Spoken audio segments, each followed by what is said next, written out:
Let's go get them. It's your boy Snake Eye Bombverse TV checking in. First salute to that notification military for dropping them bombs on that like button before we even get lit. Like, share, and subscribe with your boy Bombverse TV. We moving. First up, we got Richard Russell. What went wrong? Pilot of a stolen Horizon airplane had lighthearted tone before a deadly crash. He cracked jokes, complimented the professional demeanor of an air traffic controller, and apologized for making a fuss.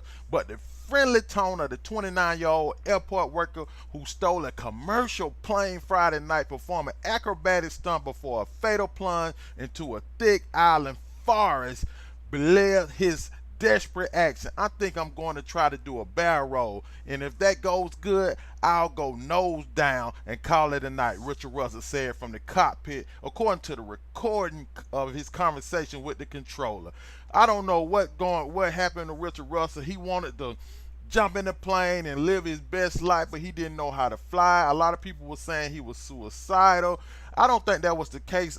Just going through the case and looking at some of these videos, especially his friends talking, they say he loved life, he loved God. He just made a bad decision. I mean, he wanted to do something and thought he can land the plane. He couldn't get down.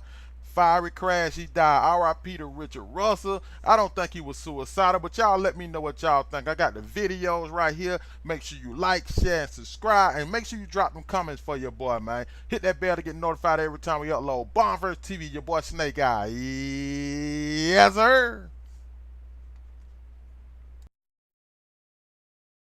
Just did a loop-de-loop. Friday night in the skies above Seattle, a sight that stopped people in their tracks. That is not a drone. That is a real plane. A Horizon Airlines turboprop airplane flying aimlessly over the region, performing stunts flanked by two military fighter jets.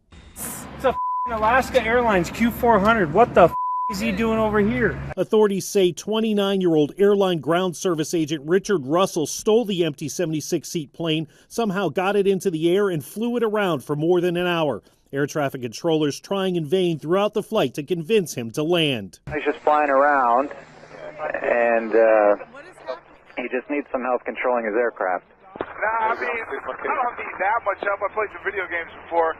At times, the apparently suicidal man joked with air traffic controllers. Hey, you think about landing this successfully, last will give me a job as a pilot? And at other times, Russell was reflective, seeming to regret what he had done. I got a lot of people that care about me, and it's going to disappoint them to hear that I did this. As fighter jets tried to steer the unlikely pilot away from the city, he crashed the plane into a small island in Puget Sound. Fire and smoke visible for miles around. Investigators don't believe anyone on the ground was hurt. They say Russell worked for the airline for about 3 years. The FBI is looking for clues to see if there were any signs he was planning to do this and to figure out what steps can be taken to prevent other airline workers from doing the same thing. Chris Pallone, NBC News. When we heard the plane was taken, and it was a Horizon employee, my brother and I were joking that, that would be funny if that was Bebo, but and that's just how little we expected it. That's how off the radar it was. For those who love Richard Russell, those who know him as Bebo, it just doesn't make sense. Video games was the extent of his pilot's training. For childhood friend Zachary Orr, there were no signs. He kind of lived behind this very happy facade, very happy-go-lucky guy. And so even when something was bothering him, he wasn't necessarily the one to wear that emotion on his sleeve. Orr doesn't believe Russell was suicidal when he got in that cockpit. All the news reports I've seen in the last few days, just about everyone starts off with suicidal man steals plane, and I don't think you could ever, put him in that box of being suicidal. Suicidal involves some sort of premeditation. It involves a desire not to live. It involves a certain amount of hopelessness, and I just don't think that was something that he intended. He believes there was a point his friend realized he was in over his head. He started talking about how fast the fuel was burning, a lot faster than he expected. I think at that point he realized that he was going to run out of fuel before he could maybe gather up the nerve or get enough advice to actually safely put the plane down. And I think at that point his voice starts to crack and he starts to realize that his life is in jeopardy. And I truly do believe that once he made that realization, when you look at the map of where he was flying over, there was very few areas that he could have put that plane down where it wouldn't have hurt anyone.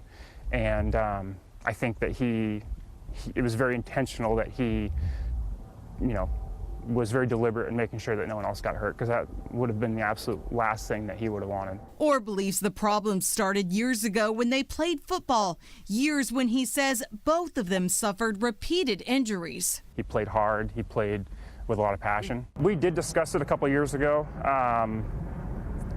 He never outright said that he thought that it was causing him problems, but CTE right now, I mean, it's notorious that the onset of symptoms takes about 10 years for it to really set in, and that's what happened with my brother and I. We started battling the depression and the some of the mental issues about 10 years after he stopped playing football. So. And Orr says Russell loved his family and friends and would want to be remembered for his kindness to others and his faith in God. Back to you. The family has asked me to read this prepared statement. On behalf of the family, we are stunned and heartbroken. It may seem difficult for those watching at home to believe, but Bebo was a warm, compassionate man. It is impossible to encompass who he was in a press release. He was a faithful husband, a loving son, and a good friend. A childhood friend remarked that Bebo was loved by everyone because he was kind and gentle to each person he met. This is a complete shock to us. We are devastated by these events, and Jesus is truly the only one holding this family together right now. Without him, we would be hopeless. As the voice recordings show, Bebo's intent was not to harm anyone. He was right in saying that there are so many people who have loved him. We would like to thank the authorities who have been both helpful and respectful, Alaska Air for their resources, the community, his friends and his family for their incredible support and compassion, and Jesus, whose steadfast love endures. We'd also like to thank the media for their sensitivity and acknowledging this as the only statement that will be released by the family. And we request that we now be given space to mourn.